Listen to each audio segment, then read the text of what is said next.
Hazira police સ્ટેશનની નજીક આવેલા સર્કલ પર રસ્તામાં બનેલા મોટા ખાડાઓના કારણે વાહન ચાલકો માટે મુસાફરી દુઃખદ બની રહી છે।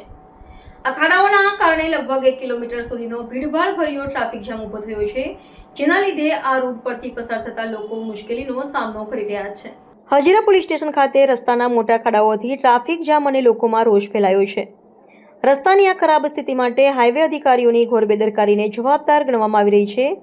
આ સ્થળેથી પસાર થતા વાહન ચાલકો અને સ્થાનિક નિવાસીઓનો આરોપ છે કે અધિકારીઓએ સમયસર રસ્તાની મરામતનું કામ ન કરવાને કારણે આ સમસ્યા ઊભી થઈ છે। રસ્તો ખરાબ હોવાને કારણે આવતા જતા લોકોને ભારે મુશ્કેલી અને તકલીફોનો સામનો કરવો પડી રહ્યો છે। ખાસ કરીને આ રસ્તે રોજ પસાર થનારા કંપનીઓમાં કામ કરનારા કર્મચારીઓ તેમની નોકરી પર પહોંચવામાં વિલંબ થવાની ફરિયાદ કરી રહ્યા છે। આ મુદ્દે લોકોમાં રોષ ફેલાયો છે। ઉલ્લેખનીય છે કે માત્ર થોડાક દિવસ પહેલા જ આ રસ્તા પર મરામતનું કામ કરવામાં આવ્યું હતું, પરંતુ તે કામની ગુણવત્તા પ્રશ્નાર્થ બની છે।